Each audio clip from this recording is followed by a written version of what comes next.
transition and the impact for members. So we'll go through a very quick PowerPoint, walk you through that PowerPoint, and then I'll be happy to open it up for questions, and we'll answer your questions. So Matt or Kevin, let's go ahead and get started. So really what's happening, as you all know, it's probably no secret, Iowa Total Care is coming on board for the Medicaid program for the state of Iowa July 1st. United Healthcare is leaving the Medicaid program no later than June 30th. AmeriGroup, there is no change, so AmeriGroup will continue to be in the state of Iowa and provide services for the members. Really, what does this mean? The first thing I want to emphasize is that no one is losing benefits. I think there's been a misperception and some misunderstanding that the MCOs do not determine Medicaid benefits, and the MCOs do not determine Medicaid policy. That's us, that's Medicaid, that's IME. So regardless of which MCO a member is assigned to, the benefits are the same. The only thing that may be different are the MCOs are allowed to have value-added services. And so those services may be somewhat different between the MCOs. But as far as Medicaid benefits, they're the same across the MCOs. UHC members, just real quick, Kevin, right back there, I want to make sure UHC members can continue to see their providers until they transition to a new MCO. So all the way up through June 30th, 2019. We are ensuring that those services will continue. We have informed United Healthcare that we expect them to comply with all contractual requirements through the end of the contract period. So, starting May 10th, which is in a couple days, we'll be sending out notifications to those members who are impacted. We're going to honor member choice, and really what that means is prior, about 6 weeks ago, when we had the initial redistribution, if a member chose, for example, Iowa Total Care, then we're going to leave that choice in place. We're not going to redistribute and place them elsewhere. So we're going to honor that choice for that particular member. When I say only members are impacted, so think about it this way. If a member's not impacted, we're not going to send them a notification. So you will know that some members won't receive a notification. And so an easy way to think about that, if a member is currently assigned to United Healthcare right now, or chose United Healthcare, then they will be impacted because obviously we have to move them from United Healthcare and put them to United or Iowa Total Care. Choice period, so by June 18th, you have until that date to choose an MCO, and that date will be effective July 1st. And you can see there's a 1 month lag. So July 18th, you choose by that date, then it will be effective August 1st of 2019, and so on. But members will still have 90 days to choose. So you'll have July, August, and September. We will close down the choice September 30th for the members, and you'll be locked into that MCO. And sometimes, I don't anticipate a large number of moving from those MCOs, but there could be an opportunity if you were assigned or you chose Iowa Total Care, and 60 days later you decide, hey, I don't want to be with Iowa Total Care, I want to go with AmeriGroup, then you can do that up until September 30th.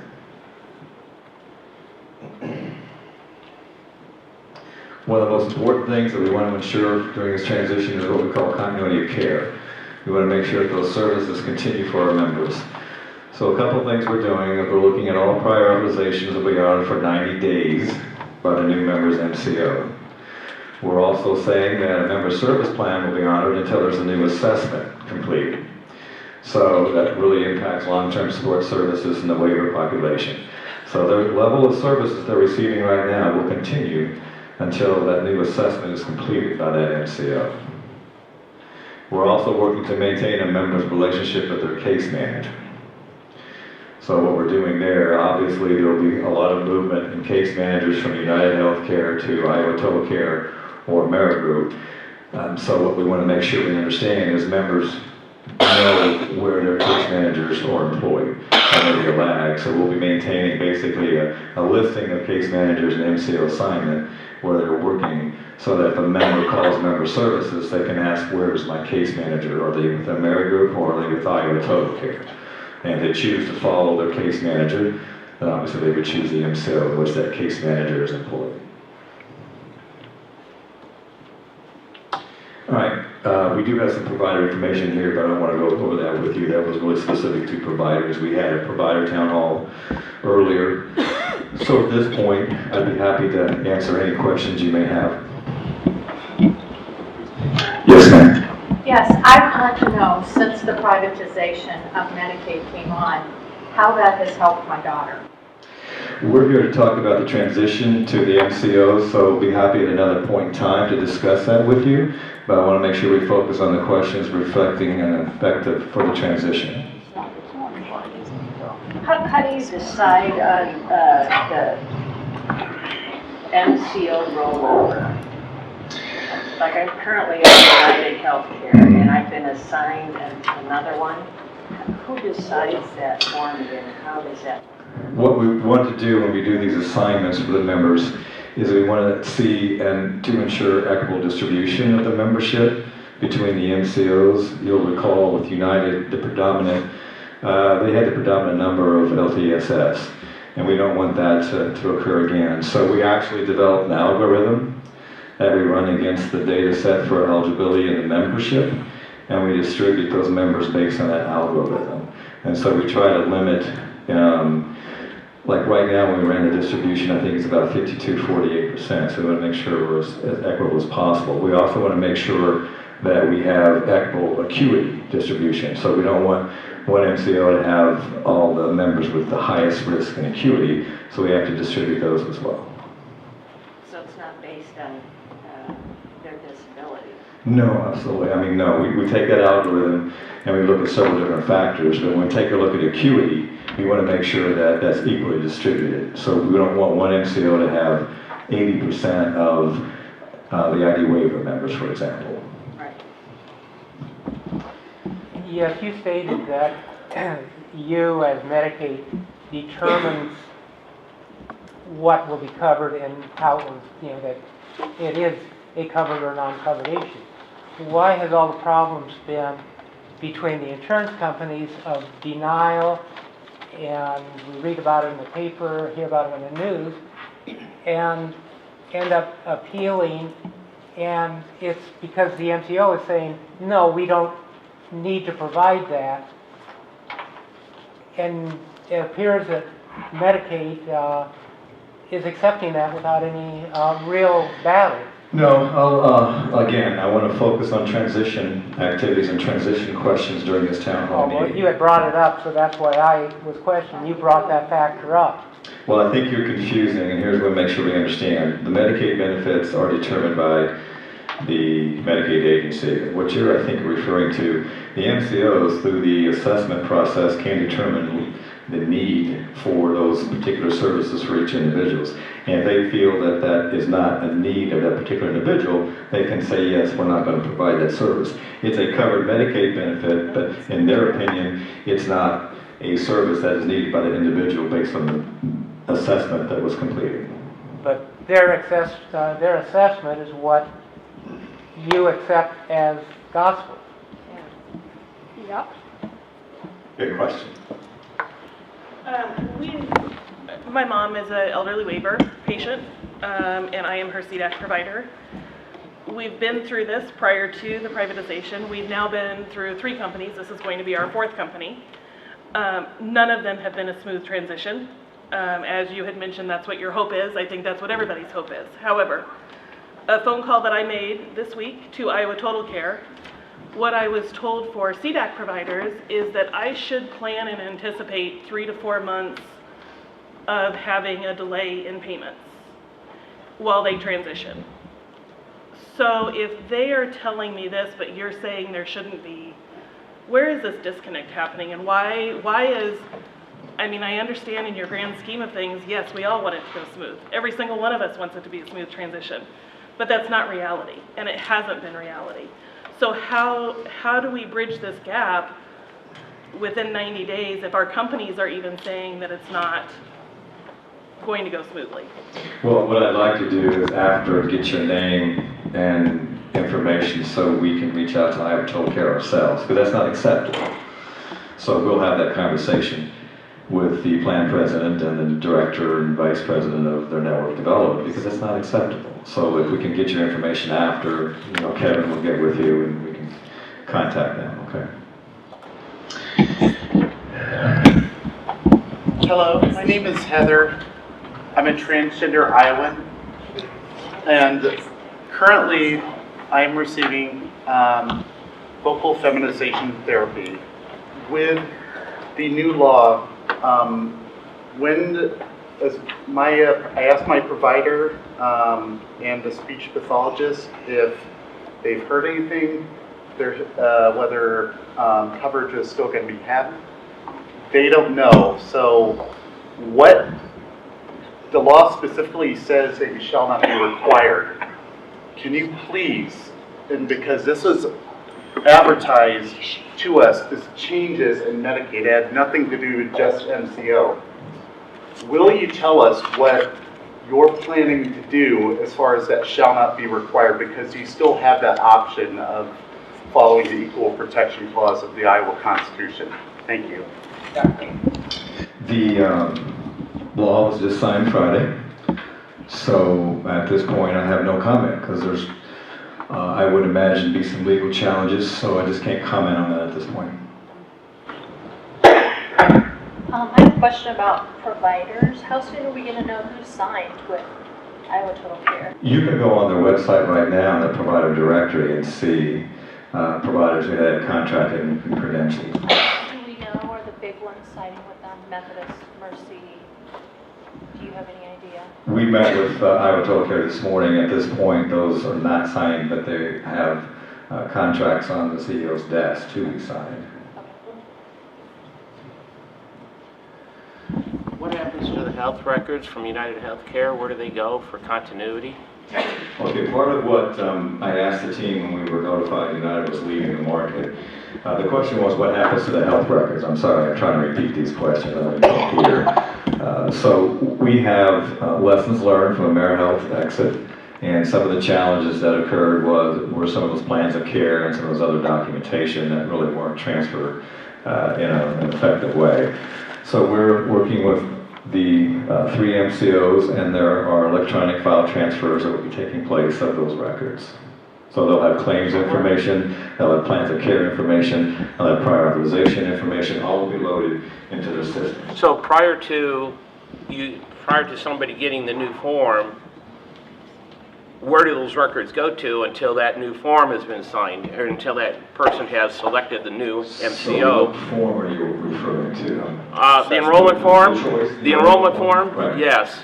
What happens between the time that UHC pulls out and you are having to choose another one?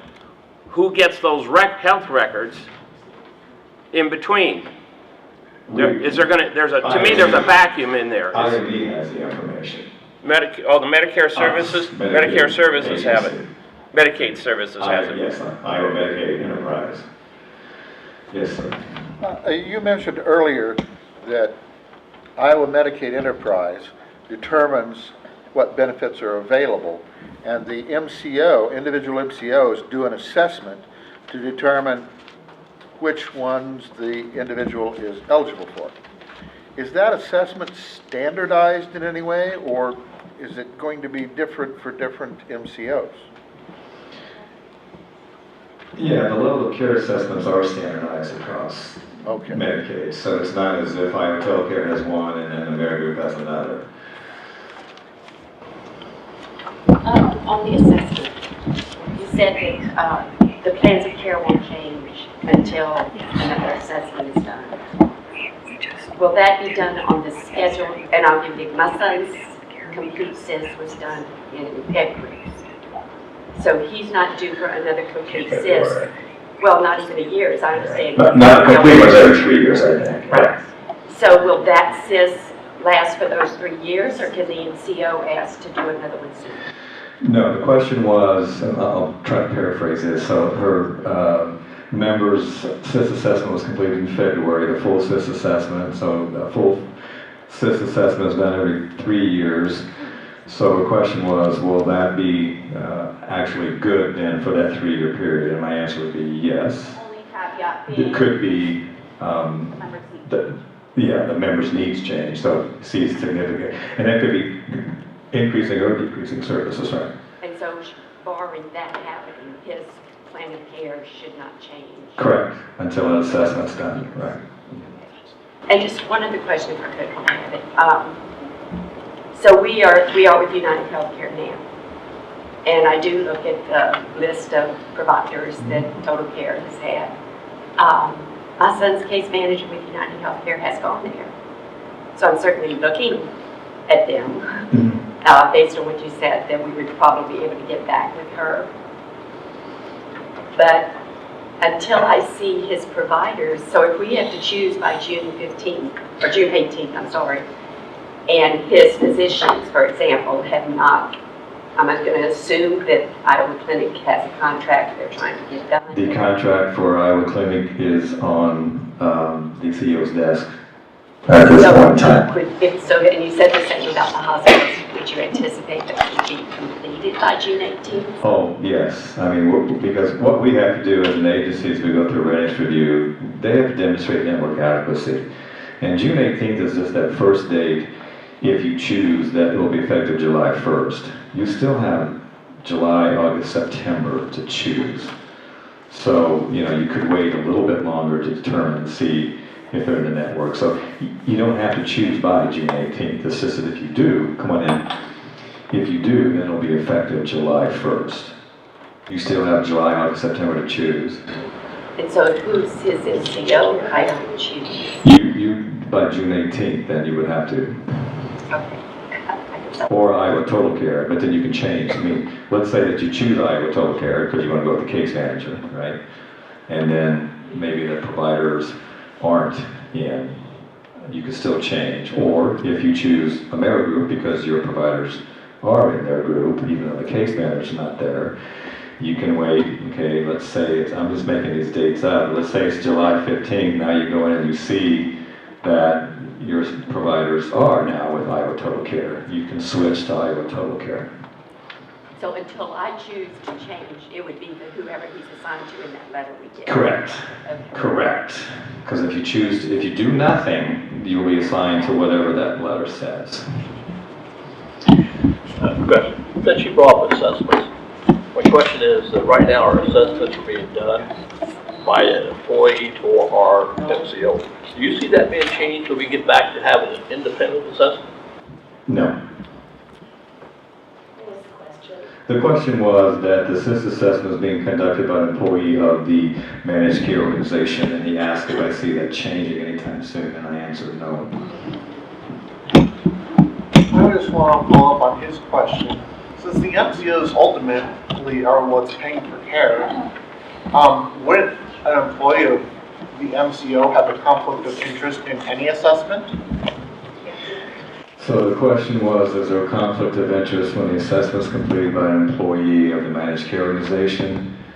We have processes in place that we review those assessments. There's a random sampling of those assessments that IME does. So I don't believe that I have a concern relative to conflict of interest in those assessments. So you're saying you randomly select certain ones? Oh, yeah. It's a statistic. I'm sorry, good question. So you're saying you randomly review certain samples? So are we talking level of care? This is against all of his question and your answer to my question. So the level of care, the initial level of care assessment is really determined by IME. And then any changes are reviewed by IME on the level of care.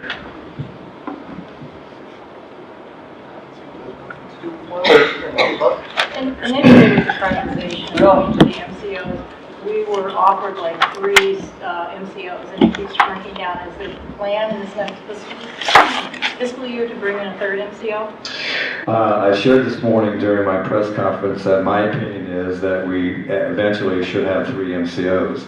I think that provides a better opportunity in the managed care delivery system for a market this size. I also shared my concern with additional disruption for the membership.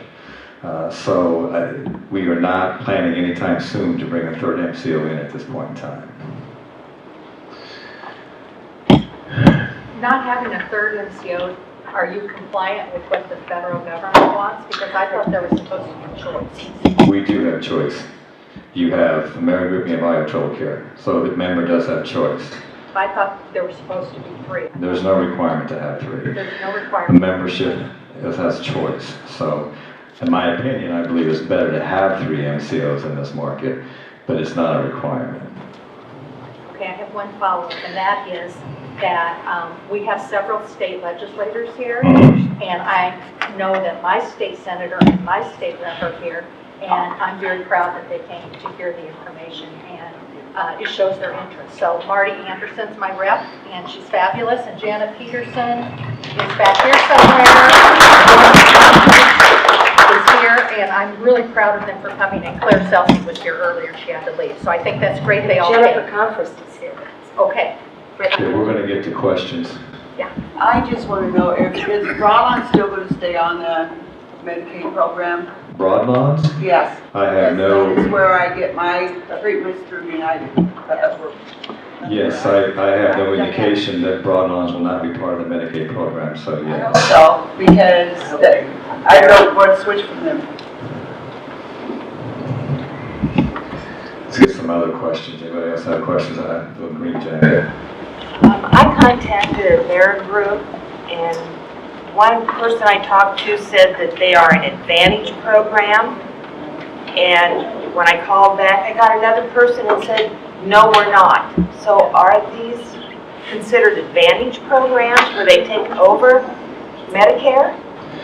No, I mean, Amerigroup, the question was, is Amerigroup a Medicare Advantage program? I don't believe Amerigroup has Medicare Advantage in this state. I think United does. But Amerigroup and Iowa Total Care for the Iowa Medicaid program serve Medicaid members. So no connection with any Medicare Advantage. That is exactly who I talked to, was through the Medicaid. Medicaid or Medicare? I called the number on the papers I received, which was the Medicaid part.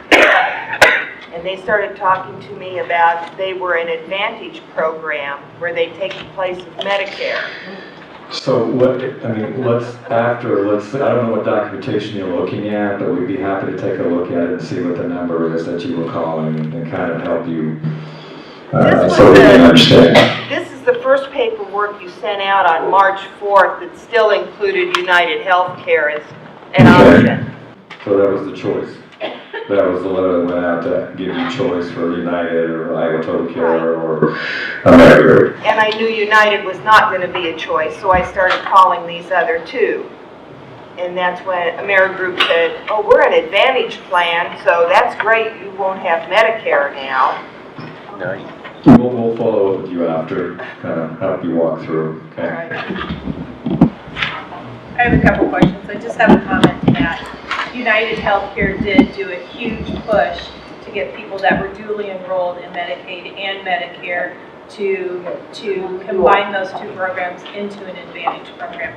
I probably in the last year for my son had 15 calls and said, quit calling me, the answer's no. So that's part of that. But I know tonight you want to talk about transition. I think all of us have other questions too. So will there be another town hall meeting where we can sit down and maybe get some of these other questions taken care of that At this point, we're not planning any additional town hall meetings. I certainly am open to later on in the summer or early fall to go out and have additional meetings and talk about just managed care in general.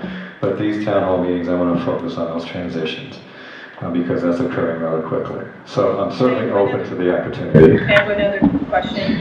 Case managers, you said that we could follow the case management whichever company that they decided to go with, or hires them. These case managers are now on their third time of interviewing, both companies. They have no idea where they're going to work. They're dropping out. They're going into different. We're losing the best case managers that we had in this state because they have to feed their own families. So once they decide or they get hired by a company, can we go in and say, yes, you have to switch us to Katie or switch us to Joni or Mark? you know, is that, can we say that, I You- mean, you you're will- telling us that we can pick them. We are allowing members to basically follow their case managers. So once you know and identify if they work for either Total Care or Amerigroup, then you would choose one of those MCOs. The MCOs are well aware that we're doing this, so yes, they're having to go through. Now, it's obviously going to be dependent too on, you know, the number that follow and the other members that have case managers and, you know, their caseload, et cetera. So there might be some additional detail that needs to be worked out or logistics, but we are saying that, yes, they can follow their case manager. And, you know, we had a meeting this morning with Iowa Total Care, and they're pretty much complete with the hiring of the case managers. You said 300,000 letters are going out on May 10th. Approximately, yes. And could you tell us what's the transition plan for, there are 125,000 other persons in Iowa affected by it? Is there 425,000? Yeah, there's several. What we're doing is, those are household letters, so it's not unique individuals, so it would be higher, okay?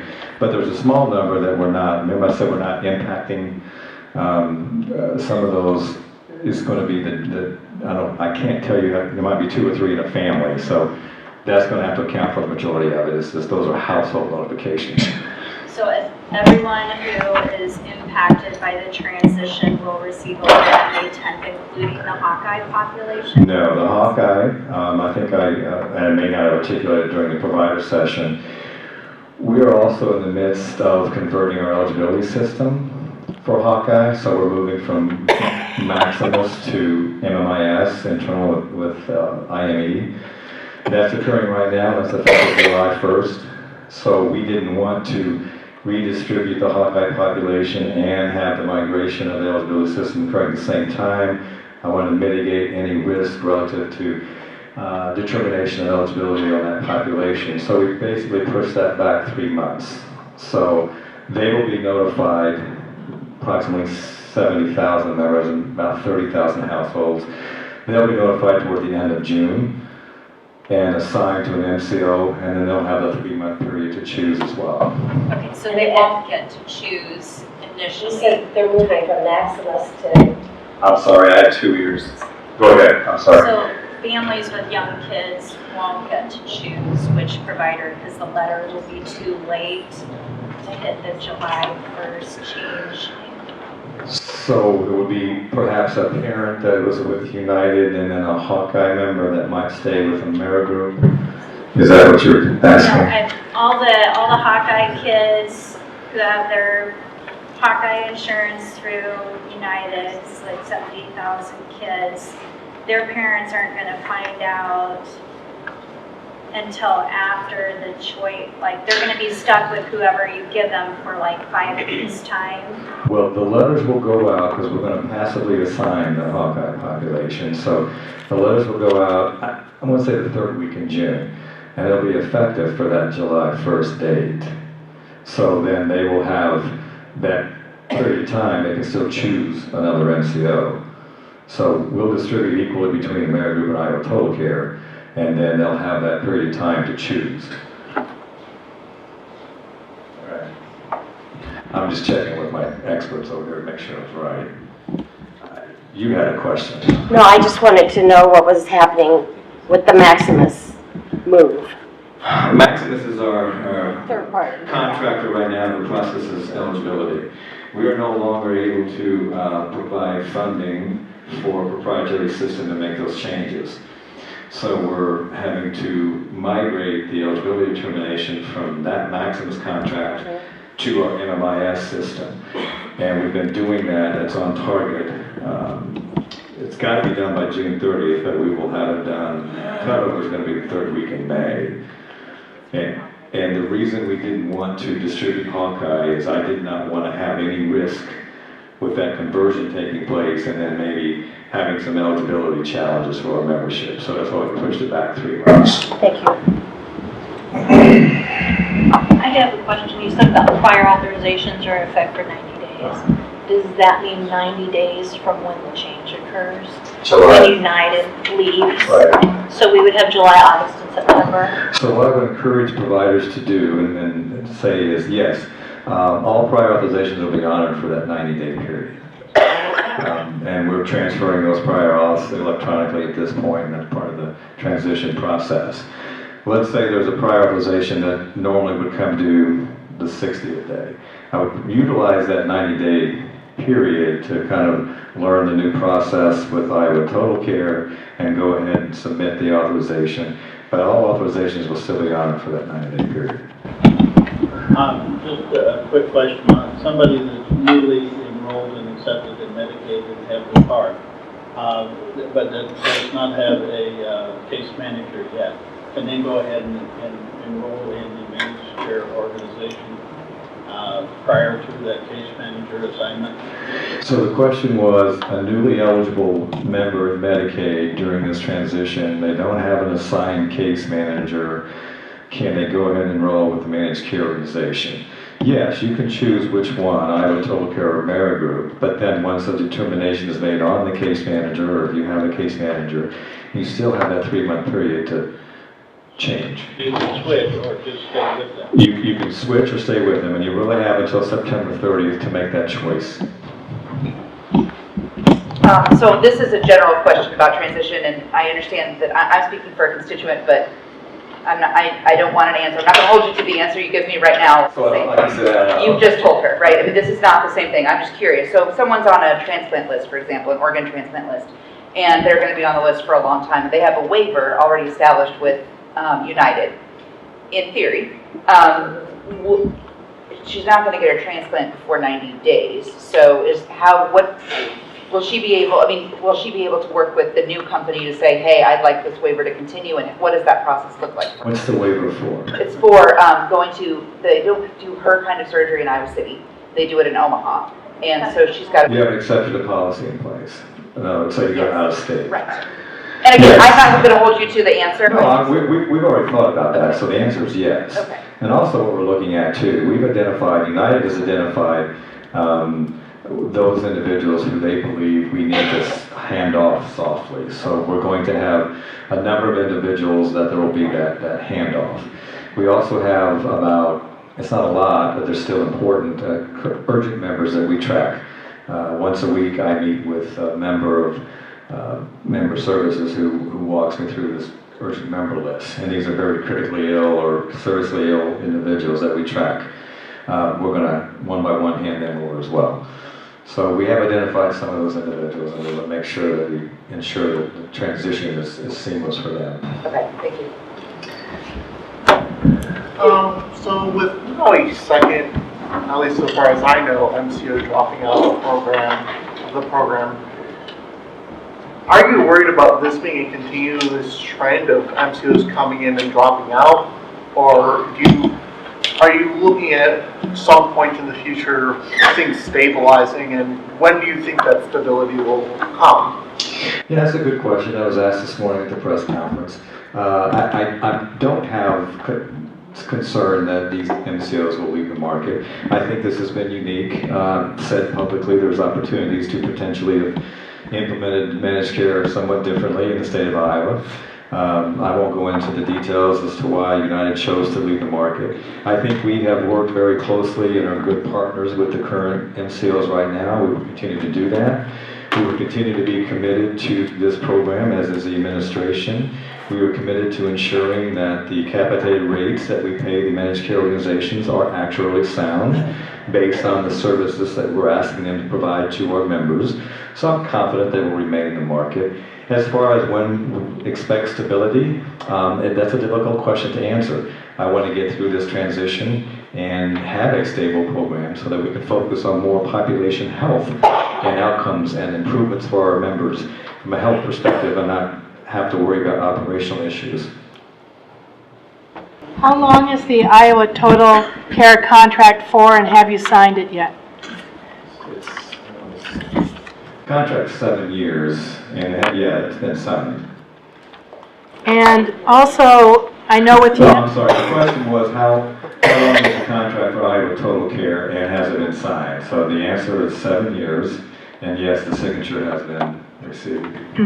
And I know a problem with United Healthcare was they weren't performing up to IME standards, and that was the reason why DHS IME said they terminated the contract. What performance standards are you holding Iowa Total Care to specifically? What are the three main ones? I'm not going to go into detail as far as why you got help, but your assertion is incorrect as far as not meeting expectations. I think if you look at the information that they asked us to review and approve, they expected all performance metrics to be waived. That's a different statement. As far as what we're asking, we have very specific performance measures around. Well, we have more than three. What are your three main ones? We look at population health, so we look at emergency room reduction. We have encounter data from an operational perspective, timeliness and claims payment. We have also looking at A1C, well-being, child visits. You can get a complete list if you go out in the contract and look at that. Yeah. Are the providers going to continue to send surveys to patients as to satisfaction? And will you be getting copies of those? Yeah, are we talking the CAT survey or? Yeah, we get the iPads and the CAT survey, so we do get that information in a survey, yeah. And we will continue that. Throughout the transition, I'm just curious what IME is doing as far as support, because my personal experience, I'm not saying this is for everybody, my personal experience has been, I'll have issues with my MCO, I'll try to work through them, and when I hit a wall with them, my default is to go back to IME and say, I've done 1, 2, 3, and 4, I need help. My personal experience to date has been, call this number, I call that number, call this number, call this number, call this number. It is literally an entire afternoon that I've had to dedicate to be able to try to get some help. So I guess I'm curious, what have you guys learned through this as far as changes to be able to offer support as a second line support when we do hit those walls with the MCOs? Well, I think that, you always have, and I appreciate you working with the MCO first, because that's what we encourage, both from a member perspective and provider perspective. And obviously, when you do hit those walls, we have member services, so I'm hoping that's who you call first, and if you didn't get satisfaction from our member services, I'd like to know that as well. But, we have CSRs in our member services that we hire, and that's what their job is, to work with our members to resolve issues and challenges that they're having. And if that's not occurring, then I need to know that. So, during this transition, we've had very specific conversation with member services. We understand some of the challenges, and so we have specific scripting that they have. A lot of that scripting is based on questions that the members have had, so we can answer those questions. We've updated the IVR system relative to this transition and the ongoing onboarding of Iowa Total Care. We continually meet with, as I said, Iowa Total Care on a daily basis. Senior leadership meets with them twice or more a week to walk through all of the issues and where they are in network adequacy and staffing and transition of membership information. So I believe we're doing what we need to ensure this transition. And I said earlier too, it's not going to be, there's going to be bumps in the road, but we're going to do everything we can to make it as seamless as possible. And one other question I had too is, last time we went through a change, there was an MCO that said, we're capped, we're not taking any more new members. Do you anticipate that happening with AmeriGroup? Because I'm starting to hear some buzz that they are not going to be open to just take, like if they're reaching capacity very quickly. That's not AmeriGroup's choice. So, that's not just something they can't just say. The state has to agree to that. And I said earlier in the provider meeting, we've had communication with AmeriGroup and Iowa Total Care, so both MCOs continue to take members. Sorry, I'm trying to go back and forth. That's okay, I understand. Just a follow-up about caseworkers, but I think she was right. We want some great caseworkers in the state. I mean, some great ones, okay? Do you ever see the opportunity come along where these caseworkers will not be under the managed care organization? Because I have a concern because of that. I'd like to see it independent from. So the question is there ever a point in time that I see case managers independent of MCOs? And no, I believe the population that they serve, it's appropriate to have them in managed care, and we will continue to have that population in managed care. Oh, you want to go that way? You want No, to go ahead. Okay, I didn't know if you were pointing to me. She's pointing that way. Okay.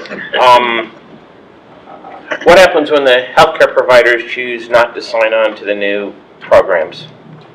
To the new MCO? Or any of, either one of the MCOs or both MCOs? What if a healthcare provider chooses not to sign on to the MCOs? Well, that would be the healthcare provider's choice.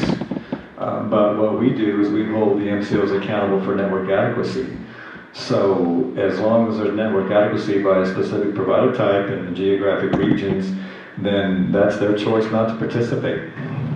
The reason I asked is one of the medical providers a while back was having problems getting a contract approved. I mean, they were having contractual issues with the MCO. So that's why I was asking that question. No, as I said, we expect network adequacy from both the MCOs by the specific provider types for region across the state. So as long as that occurs, that's their choice not to participate. Would you explain network adequacy on that? Well, say for example, and you go out on our website and see this, we have to have an appropriate number of providers by provider type to serve the population. So there's a formula that we use. Sometimes it's time and distance. Relative, you have to have so many providers within this time and distance requirements. And from a readiness review perspective, CMS is going to require that we have 75% of these very specific provider types. Physician, specialized physician, hospitals, SNFs, all those various provider types. And we have to have a certain percentage of those signed contractually with the new MCO. So that's what I mean by network adequacy. We have to have enough providers in that particular area to serve the members that we have in that area. Okay, there's something else that came up real quick, and apparently it's starting to happen, but I don't know if it's happened in Iowa. The medical facility, the medical center may be in network, but the emergency room is not in network. How are you addressing that? Or have you heard of that story? I've not heard that specific scenario. Okay, it is. There is some places that it is occurring, and it was actually on one of the national news broadcasts, one of the ones that I like and that I trust. So I didn't know if you were aware of that, and if you would be. Not, but thank you for bringing it to my attention. Sorry. My name is Lisa. I'm a transgender Iowa. I know that you've already commented that you can't comment on the legislation, but as far as referencing the transitions from the different MCOs, because I'm on UHC right now, prior approvals that are already in place for my care in relation to what's happened with that and this 3-month process. Can you give us any information if our existing PAs will still be valid during the transition period? Again, referencing the law that was signed with respect to Friday and on the transgender issue, there are going to be those legal challenges, and I just simply can't comment on that. All right, thank you. If there's somebody that can comment, because I don't see what's the point of having a town hall, and if there are concerns, like, I am very concerned, many Iowans are deeply concerned about transgender people and intersex people that have been literally left out. And so what's the purpose of having a town hall if you're not going to address those issues? Somebody from the governor's office should be here to talk about it. So this town hall was scheduled to discuss the transition, the exit of United Healthcare from the market, and the onboarding of Iowa Total Care. And I've already commented with respect to the questions relative to the transgender. Hello, my name is Tobias Grohl. It's nice to see you again after the harm reduction conference. Yeah. I'm wondering, I'm wondering if in the process of this transition you'll be reconsidering the criteria around hepatitis C medication. Right now it is heavily restricted in a way that costs taxpayers money because of the increased cost around liver cancer and cirrhosis for people who are positive. It is a top priority that we get this changed as soon as possible. Yes, that's a consideration, and actually, good timing with the question. We're also going to submit to the National Government Association, they're going to select 5 states to participate and work with them on that very topic, with SUD. So we will be applying for that to see if we'll select it. With the transition, do you see any time in the future, in the near future, that some of our waiver program waiting lists are going to become shorter? And there's a lot of people that are waiting for help. Yeah, and you know, that concerns me as well. But I think the transition really in the MCO has nothing to do with the waiting list. I mean, the waiting list, you obviously have the number of slots from the waiver that we get approved from CMS, but a lot of the dependency of that waiting list is just, you know, funding. You know, we have to have the appropriation and the funding to remove those members and put them on the wait list. Because we can update our waiver.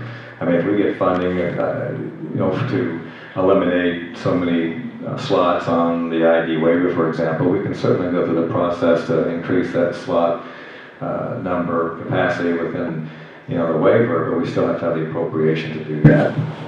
I say this with much respect, but the companies that we have brought on, the infrastructures and the buildings that they are being housed in are some of the most expensive real estate in Des Moines. And there's a lot of money that's going out for training, training, buildings that I think could be better spent on our waiver population. And I have to go on record saying I always thought that those should be carved out anyways, but it's just making it more evident by reimbursement rates, trying to get workers, and also just getting people off the list. Any one of us could be on a brain injury list tomorrow. Any one of us sitting here. I will tell you that I appreciate your comment, but we will also are aware of that. So when we go through and set capitated rates, we work very closely with our actuary and to determine the admin rate that's appropriate.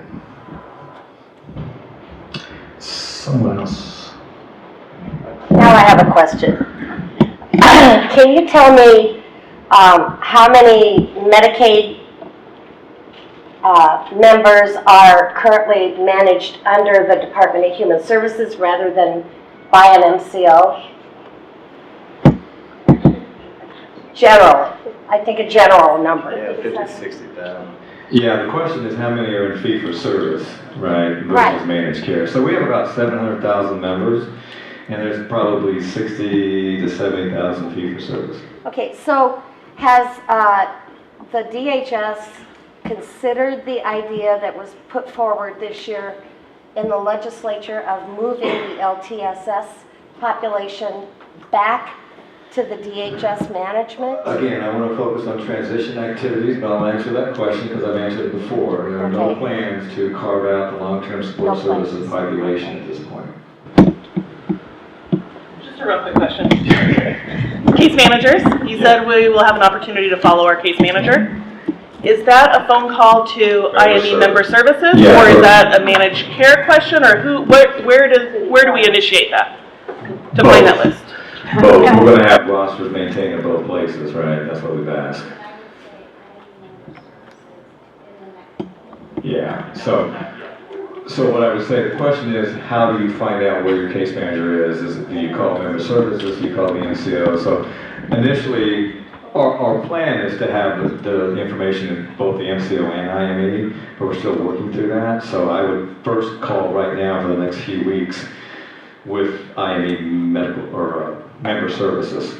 You said it's not ready yet. so Not probably- yet, but more information will be forthcoming. I believe that we'll do a release that says when the list is officially ready to call. And it'll be ready soon, so we'll send out information. Website, IME website, is that where we're finding that, or where do we find the release? We're working on that. I mean, we're working So- towards this. We want to You give see you our the frustration? heads up. It's not ready yet, but we'll have it available website, call center. There will be information posted to our website, though. We'll make sure of that. Okay, thank you. Yeah, you're welcome. Mr. Randall, in a follow-up to that question about following your case manager, let's say September is over with and we're all settled in, but our case manager moves to a different company. Do we have to wait till the open enrollment to do that?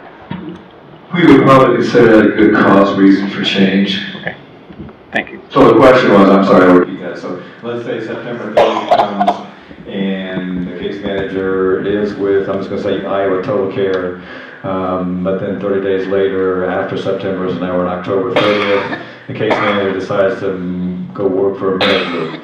And follow the case manager, and I said it would probably be considered a good cause reason for change. Is the information you provided in the PowerPoint going to be on the IME website? We will make sure it gets posted, yes. So the question was, will the PowerPoint be on the website? And the answer is yes. And there is a new website, by the way, too, which I think is amazing.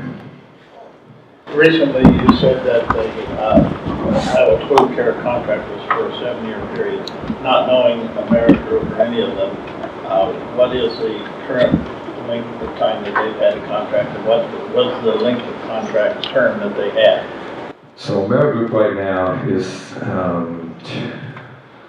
it's a very good question. Our ultimate goal is to align them. We want to make sure both MCOs and contracts are aligned so the expiration date's the same.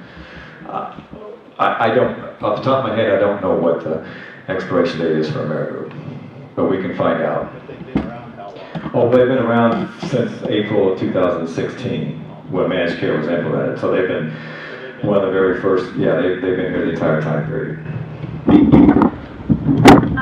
You said United Healthcare is leaving no later than June 30th? No earlier than June 30th. No later than June 30th. So people will be guaranteed to have a case. If through June 30th, they'll have services and a case manager on United Healthcare. We have told United that we expect them to adhere to all contractual requirements through the period. So yes, that's our expectation.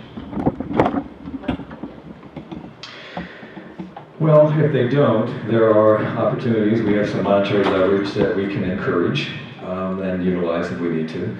So they're working, and our, with United, with respect to them, they have been very cooperative. They've been very willing. The challenge they're experiencing, obviously, and we're working through this with them, is that they're having their case managers, because someone made a point earlier about having to feed their family, right?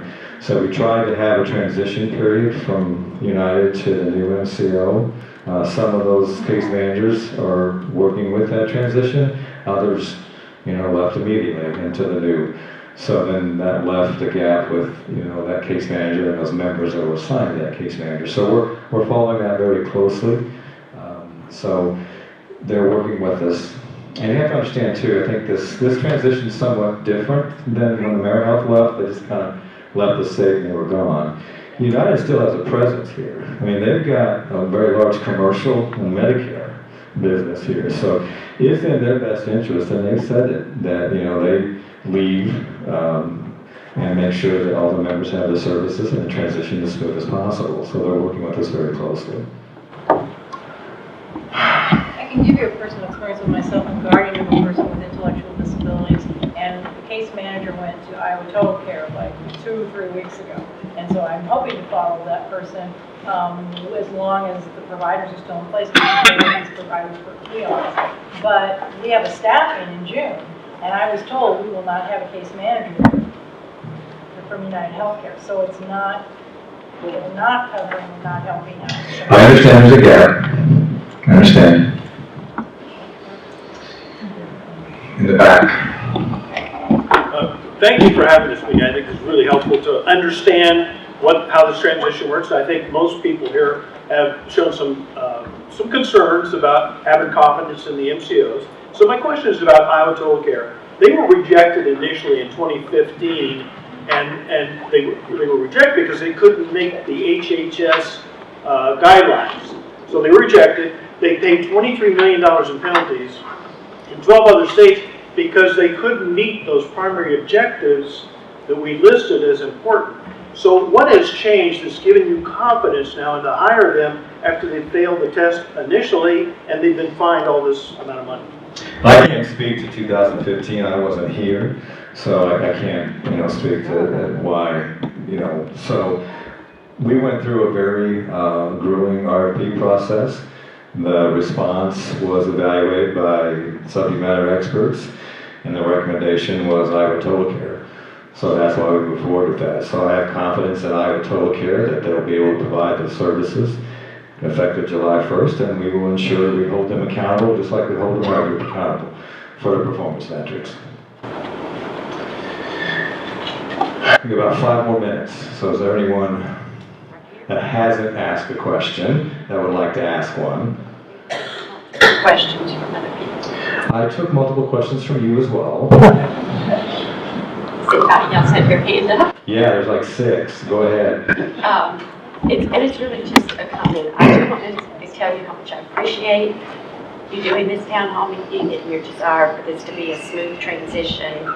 And you used the phrase earlier in the provider group that I attended that you're doing this because you want to calm fears. And I would just respectfully take you're not going to meet that goal. I think you've set yourself up because you can't calm our fears. I think you're hearing that. We've been through this before. And we've also had experiences when you have a child with an intellectual developmental disability that is totally dependent on you. And the issue is not his disability. It's the systems that we have to deal with. That change, that, so I appreciate you being here, but you need to know. I know you haven't calmed my fears. I've heard people say things to me for 40 years. And a lot of times it doesn't turn out like what they say. But I appreciate you. Thank you. So you mentioned you weren't here in 2015. If I'm remembering correctly, you were in Kansas where their Medicaid stats tanked during your tenure. But aside from that, I'm sure you're sick of hearing this, but for the trans people in the room, with the amendment going into effect immediately, and there being no current litigation, I just got out of a meeting with the ACLU, and they're considering their legal options. We don't have the luxury of waiting for you all to decide you're done keeping your mouths shut because this has gone into effect. There is no litigation. How soon will you be able to comment or get us in to talk to Governor Reynolds? Again, I've answered that question several times, and so I have no additional comment. Just really question, another kind of procedure question. UHC, was mentioned that they moved a lot of the Medicare patients. There was a big push for their dual complete Medicare Advantage plan. From a procedural standpoint, now pulling the Medicaid piece off of that to another company, is there anything that we can do as members that are in that position to make that easier, or should it be a non-issue? So, I don't know if there's anything that you can do specifically, no. So we've got one more question. One more, 6:15. So, I have 2 questions. First of all, I'm going to direct to his question. The 2 questions that were asked, his question was completely different. Everyone else was asking what was going on. He was asking, when can we know what's going on? Because you've already said you don't know. He's asking for an estimate. And you called it the same question? That's complete bullshit. Second, before you said you were trying to align the MCOs, are you not worried that this will lead to both MCOs dropping at once, leaving there to be 0 MCO providers in Iowa? No. So you're just going to ignore the first question. All right.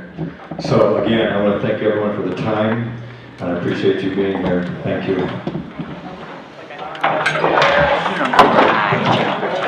On camera.